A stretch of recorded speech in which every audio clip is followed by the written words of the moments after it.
right, so much going on. So it's like every time you turn around, there's some new political or social issue blowing up on YouTube, and it's hard to even keep up with it all, let alone really understand what's going on. Yeah, it's tough out there trying to make sense of it all.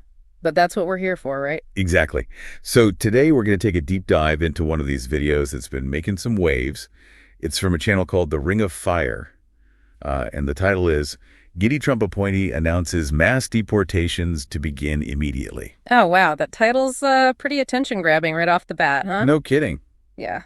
It definitely raises some eyebrows and makes you wonder what's going on. Yeah. So our mission today is to dissect this video, figure out what claims are being made, where those claims are coming from, and what the potential consequences might be if they were to come true. And of course, we're not here to take sides or offer opinions. We just want to lay out the information and let you, the listener, draw your own conclusions. Sounds like a plan. So first things first, what exactly is this video claiming? What's the main takeaway? Well, the core assertion is that if Donald Trump were to become the 47th president, his administration would immediately begin mass deportations of undocumented immigrants. Okay, so right out of the gate, they're saying this is a done deal, not just some hypothetical campaign promise. That's how they're presenting it, yes. And where's this information coming from? Who's making these claims about immediate mass deportations? The video points to statements made by Tom Homan, who served as the acting director of ICE under President Trump. ICE being Immigration and Customs Enforcement, for those who might not be familiar. Right, and according to the video, Homan made these statements during an appearance on Jesse Waters' show. Okay, Tom Homan, Jesse Waters. So what exactly did Homan say that led them to this conclusion about mass deportations? Well, the video highlights a few key things. Homan reportedly said that ICE is being told to enforce immigration law without apology, and that under a new Trump administration, they would be able to go out and do their job, which he specifically linked to arresting criminal aliens. So he's essentially saying that ICE is being unleashed, Ray. No more holding back. That's the message, yeah.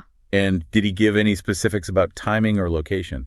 Yeah, actually, Jesse Waters brought up a big raid that was supposedly scheduled for Tuesday in Chicago, and Homan's response seemed to confirm that this was part of a broader nationwide effort. So not just talk, but action, and on a specific day, no less. Right, and Homan even said something about ICE having 24 field offices and Tuesdays being a busy day for them. Wow, okay, so they're painting a picture of a very active and aggressive approach to immigration enforcement. Yeah. And what about the current administration? Homan obviously has some criticisms there, right? Definitely. He argues that under Secretary Mayorkas, ICE has been severely limited in its ability to enforce immigration law.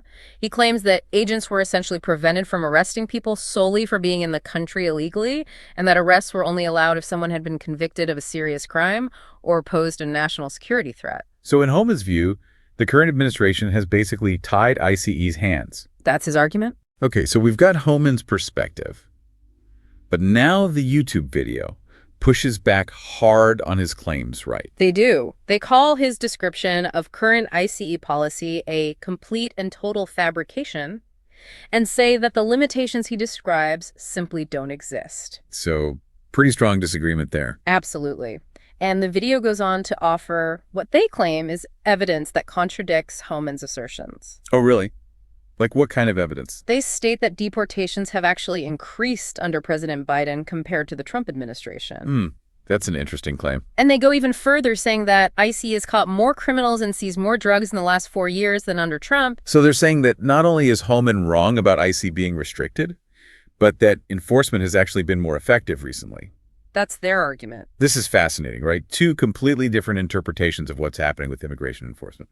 It really highlights the complexity of this issue and how differently the same facts can be perceived and presented. No doubt. So we've got these conflicting claims about current policy, but the video doesn't stop there. It also dives into the potential consequences of these promised mass deportations. Yeah, and they don't paint a pretty picture.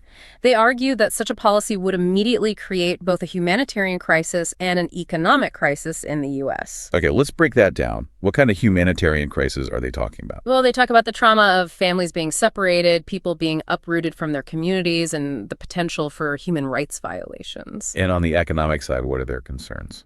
They argue that mass deportations would disrupt productivity, especially in industries that rely heavily on immigrant labor, like restaurants and agriculture.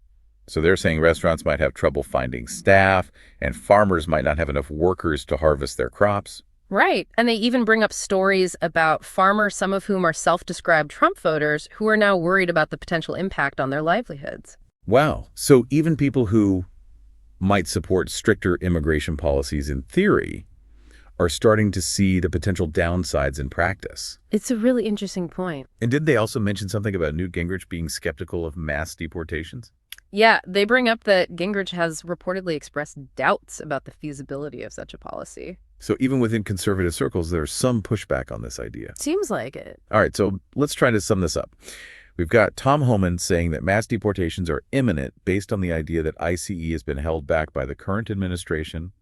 And then we have the Ring of Fire video arguing that Homan's claims are false, that deportations have actually increased under Biden, and that mass deportations would have dire humanitarian and economic consequences. That's a good summary of the key points. And what really struck me is the video's focus on the immediate practical consequences of such a policy, regardless of who's right about past or current enforcement levels. Yeah, it makes you think about what would actually happen in our communities and our workplaces if large-scale deportations were to suddenly begin. Exactly. So for our listeners out there, I want you to consider this.